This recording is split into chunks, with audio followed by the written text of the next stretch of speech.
Good afternoon, everybody, and welcome to Transcending Together with Julianne, Lee, and Rachel. Welcome back to part two. Good to see you here. If you're still with us, I hope you are. And if you found part two before you found part one, then here's a link to part one. Maybe go watch that one first. And so Karleigh was telling us about her frustration with the Grand Prix, the capitalism, the oh goodness. I will let Rachel and Lee come in here and share what their thoughts on this are. Yeah, I mean, as soon as you started talking about Formula One, I got into Formula One a little bit, which I know is very much against my values. But I enjoyed watching it sometimes. But I found it very frustrating. Yeah, just that these countries are allowed to host, these big spectacles with, no kind of nod to the fact of what's actually going on, like in those countries. I mean, I think we saw sort of Lewis Hamilton in some of those countries wear a helmet with kind of the pride flag on, but he was one of the only people that actually vocally said, we shouldn't be racing in places like this because of their kind of track record on LGBTQ plus kind of people and how they treat them. But yeah, your point about I think we sometimes in the UK and the US and in kind of Western culture, we sort of put ourselves as the pinnacle of this is how we should be and this is like the way to live and the way to structure a society. And actually, we try to say, I think sometimes that we're better than other places, but actually I think we need to face the reality that we're not. There are lots of frightening things going on all across kind of Western society. In the UK, the kind of policies that are coming into effect around LGBTQ plus rights, it's frightening. Like, we are not this country anymore that actually is a place that is tolerant to everybody and is safe for everybody. And I think we're also kidding ourselves if we ever thought we were. Like, I think we actually need to recognize, especially the UK, our colonial roots as well. That comes into it as well. But yeah, I think it's very frustrating to see this narrative of, oh, we're okay in the UK. I think I saw a list as well of, talking about traveling, like 10 of the best places to go if you're LGBTQ plus and the safest places. And the UK was on there. And I was like, who have they paid to put us on this list? Like, I don't think it's, in the top 10 places at the moment. I think it's frightening, what's going on in the UK at the moment. So yeah, we're definitely not this pinnacle of tolerance that we seem to sometimes sell ourselves as. So yeah, I don't know what you think, Lee, on that. But Yeah, I mean, I just want to pick up on what Karleigh was saying about how these sporting events have got all the money behind them, and they're taking place in countries that have got shocking records against the LGBTQ community. And it just, you know, it reminds me of apartheid South Africa. The economic sanctions weren't working. So, what else do? You hit them with sport, and South Africa couldn't participate internationally in sport for, quite a long time.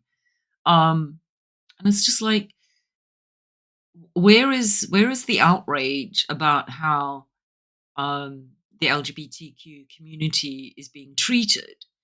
And compare that to South Africa, and it's just like, where is it's like people have gone to sleep, and they just can't see anything other than their own selves. They don't realize what's going on around them. They're just very narrow-minded and carrying on, and it's just pure apathy. I concur with that. And the sport washing is real. And I think that's one thing in the past that we don't look at them within ourselves.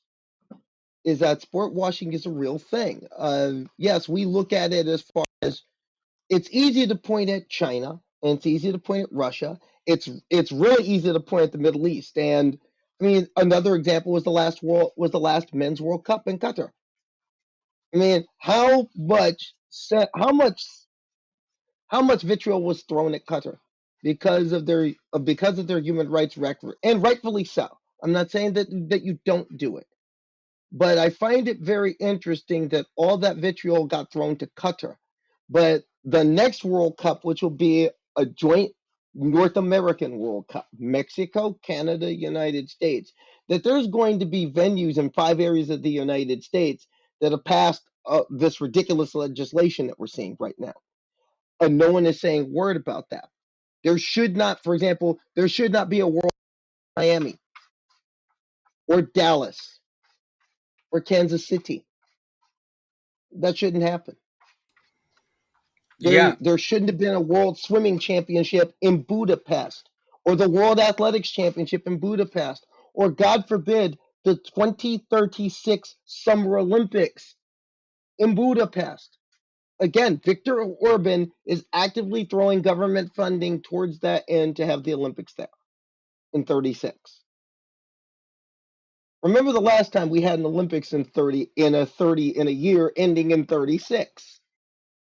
Same Yeah, thing. that's a very good point. To Yeah. me, it's the same thing. Yeah, 100 years later, and we're still the same. And we're right back to another totalitarian police state that rides down on certain people they don't like. And it isn't just the gays, it's the I mean, Viktor Orban is the best Republican politician in the world right now. He really is. He's more Trump than Trump. Yeah, that's why That's why he Trump keeps loves getting him so much. Well, that's why you have CPAC, the CPAC conference in Budapest. And that's why they invite him over. They invite him over to the United States. The sport washing is real. And I think it's something we need to look at. But we also need to look at closer to our respective countries. Especially when it comes to sports. Later this week here in the United States, we will have a young transgender woman, college age, who will be competing for a national championship in her sport. It will be the first time this has happened in 2 years. It may be the last time this could happen in her sport ever because of the rule changes. We're Is this seeing Leah we're gonna Thomas? you're gonna no that Leah is now in law school. Leah is going on with her life. There is a young kid at a small college in upstate New York. She's on her way to NCAA championships later this week. She's a sprinter. It's going to be an indoor track, and if she podiums, if she does well, the vitriol is going to be coming. And if she wins a national championship, even though she's at a college most people can't find on a map, the vitriol, you can bet Pierce Morgan is going to figure out where it is. Yeah. Even though Talk TV is an all streaming channel now. Yeah, They're they going to lost be talking. 36. We're going to talk about this. I know, it was And GB News. They lost 76 million last year. I'm surprised anybody still watches the Andrew Neil channel. You know it's bad when the person who founded it is no longer a part of it. when Andrew, because it was so bad. That's when you know it was going down. But then again, I felt that they did certain things I knew was coming, like Farage getting a show, and Jacob Rees-Mogg getting a show. I mean, that's when you knew it was going downhill. I mean, surely that must be a huge conflict of interest if you're a standing member of parliament and you've got a blooming radio show. They're the Tory channel. Yeah. I mean, as an almost clean sweep, of course, Liz Truss and Nigel Farage made an appearance at CPAC.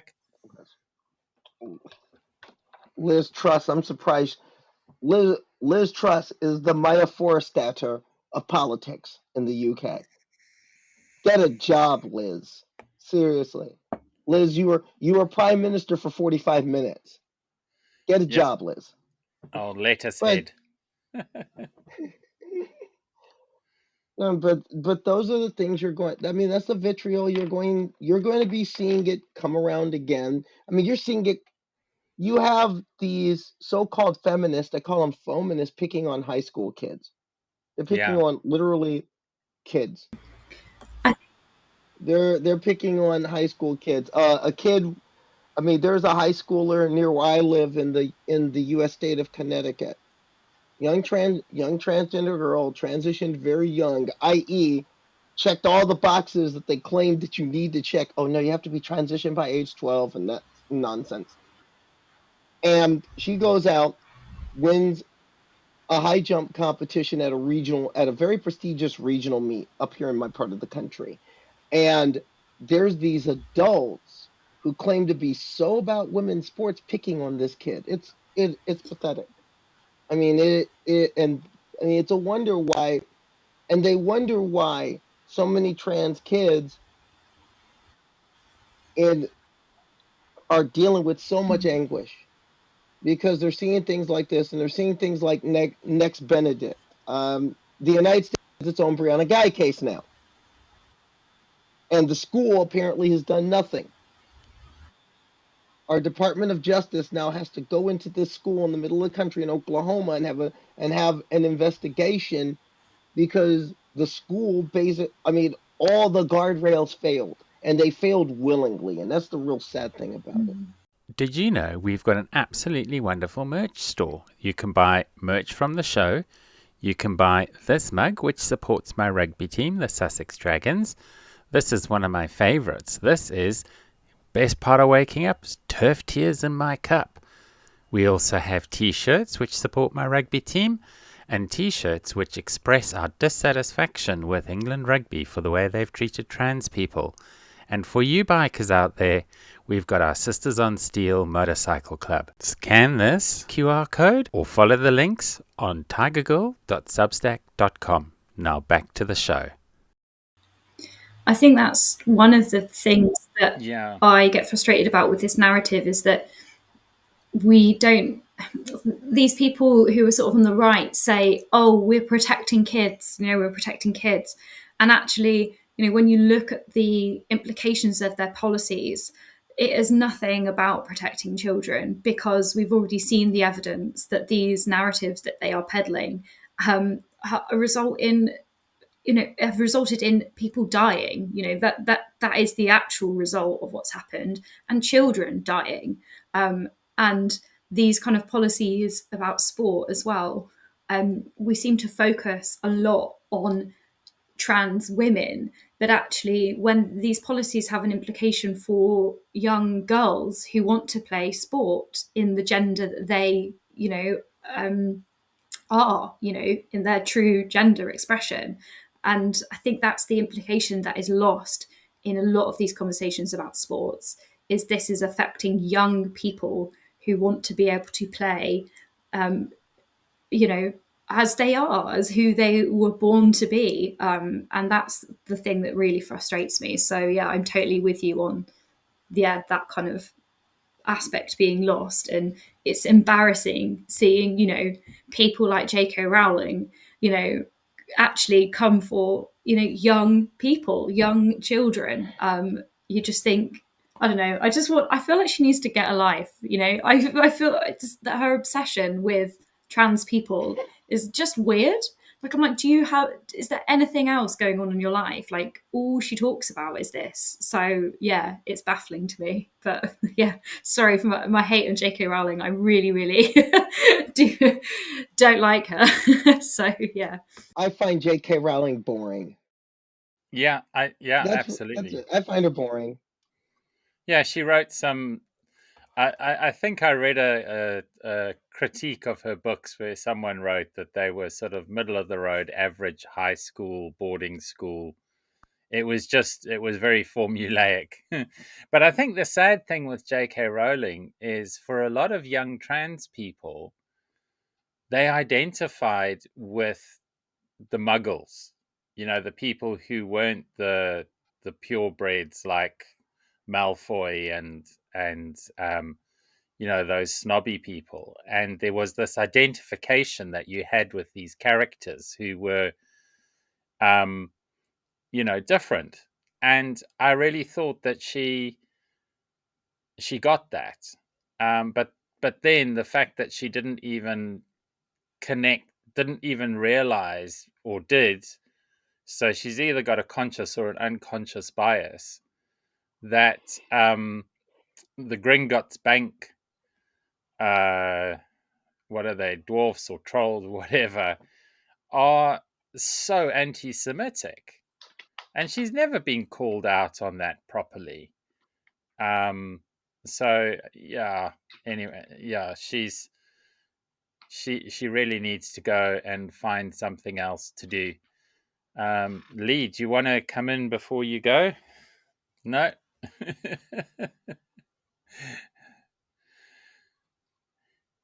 All right. Yeah. So, J.K. Rowling.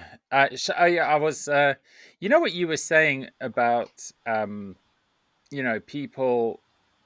If I keep trying to get on the same panel, my goal is to get on the same panel on a TV station with Sharon Davies, and I'm going to have one question to ask her, and that is, outside of fighting to keep certain people out of the pool, what have you done for young people, for just young people generally? What have you done for your sport other than keeping people out of it? What have you done to bring people into it? How many swimming pools have you opened? How many schools have you gone to and spoken to about the benefits of swimming?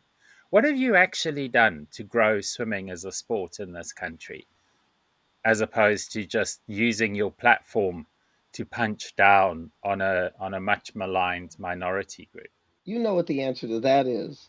Sharon Davies, who, by the way, person I think that, I'm pretty sure that the NHS has provisions to help people get mental health services. I'm pretty sure they have that. I would suggest No, it's that very Sharon underfunded, Davies, unfortunately. just like most of the NHS, but I think that Sharon Davies should consider using those services because the woman needs therapy. It's been 44 years, Sharon. Sharon's problem is not with trans people. Her problem was with Petra Schneider. Well, Petra Schneider lives in Germany. Go talk to Petra Schneider and work whatever your issues are out. Transgender people have had nothing to do with State Research Plan 14.25 in the Deutsche Democratic Republic. Transgender women had nothing to do with it at all. And if there's ever one, if I could ever get on, say, Question Time, which is actually a dream, I would love to be on Question Time talking about these issues. That's the one thing I want to tell. I want to look Sharon Davies in the eye. Well, I want to do two things. First, I will serenade her with the East German national anthem because she believes the East German flag is the trans flag. I've been practicing the East German national anthem. I want to serenade her with it. And then, secondly, tell her that Petra Schneider is your problem. It's been 44 years. Either deal with it with Petra directly or let it go. But leave me and leave my little friend Emily Waldron and my British cousin over there. Leave people like Sammy Walker, Truck United for FC. Leave Emily Bridges out of it. Leave trans people alone. We had nothing to do with what happened to you go in the summer of 1980. We had nothing to do with that. Deal with your issue, whatever it is. And I extend that to all these terms. Whatever your issue is with transgender people, Maya Forstater, you said something transphobic at work and now you're out of a job. Deal with it. To the Tory party, you have problems with trans people. But then again, you have problems with anyone who's not white and male. Deal with that. Deal with that one way or another.